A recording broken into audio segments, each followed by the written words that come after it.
Back in 1929, the British and the French destroyed the Ottoman Empire. The Ottoman Empire became a nation called Turkey. A deal was founded between the Turks and the British and the French that there would be no Kurdistan formed. There would be Arab nations like Iraq, Jordan, and Syria created, but no Kurdistan, because there were so many Kurds living in this new Turkey that there was a fear that if there was a Kurdistan created, it would go to war with Turkey, and Turkey would lose the entire eastern part of their smaller empire. So the British and French made sure that there was no Kurdistan created, and they divided these people into separate nations. Today there are 23 million Kurds living in the Middle East. They are divided between 15 million in Turkey, 2 million in Iran, 6 million in Iraq, and 1 million in Syria. And they're also scattered in other places around the world. There are many Kurds that live in Europe today. Nonetheless, the Kurds have always been a friend of the Jewish people. You could compare them to the relationship the Jews had with the Gypsies back in Eastern Europe once upon a time, where there was a combining of culture, combining of music and identity.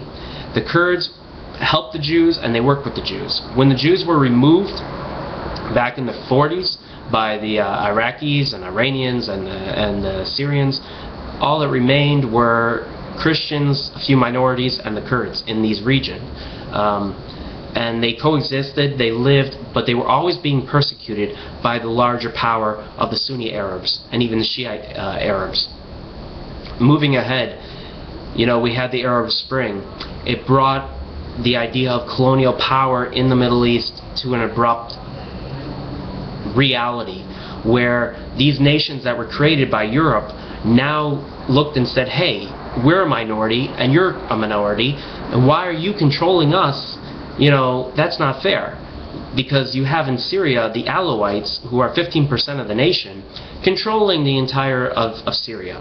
And really, Syria is divided into many peoples: Syrian Christians, Syrian Muslims, Druze, and Kurds all together.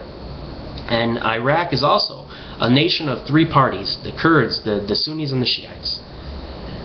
Now that there is a Middle East that is fighting for their own separate individuality, we find that the Kurds are in the brink of creating their own nation. We're helping them with little arms and a few airstrikes, but in truth, they have the potential to be a nation of their own. We just have to give them the support to say, hey, listen, you're a community of 23 million strong. Make your nation in northern Iraq and in Syria, and we'll support you. Now the Turks are saying if Kurdistan was created, they will invade them, they will destroy them. There's even a chance that the Turks will push out the Kurds from eastern Turkey into Syria and northern Iraq. We have to make sure that that doesn't happen. Israel should support the Kurds. They should go out now and say, we will give you whatever we can, we will support you in any way. Because you supported us once upon a time, we will support you now. The Americans want to keep Iraq fully as it was in colonial times. I don't know why. It doesn't make sense, and it's better for America to ally themselves with the Kurds and just accept that Iraq is a divided nation of three parties. But we'll see what happens.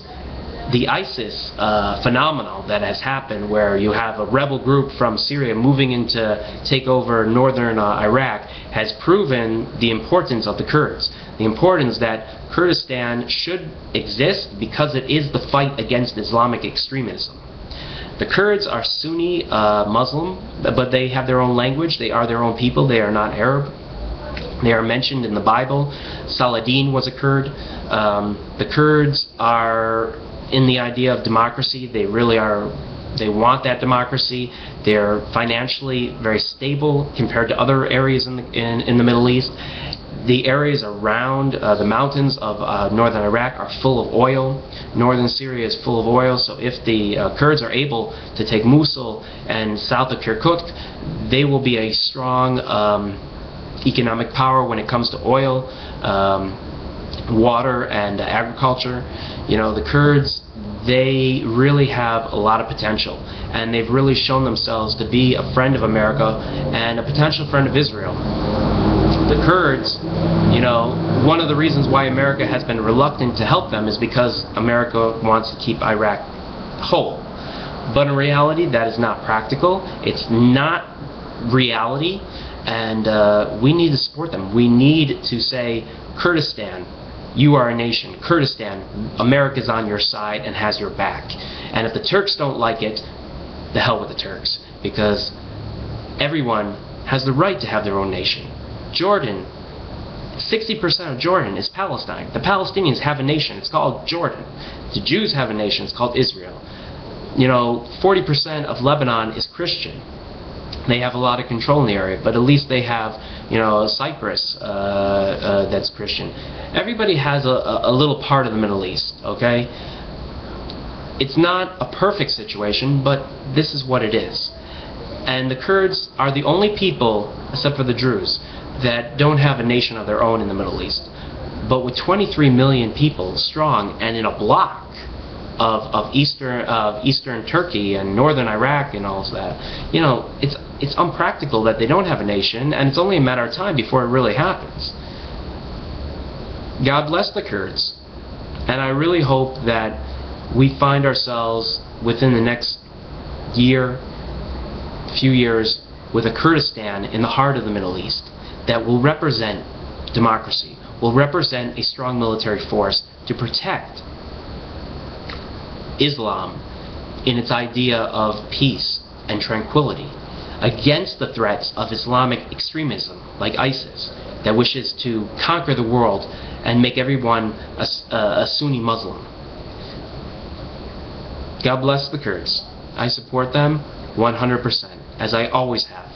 And I believe in them, and I know that one day there will be a Kurdistan.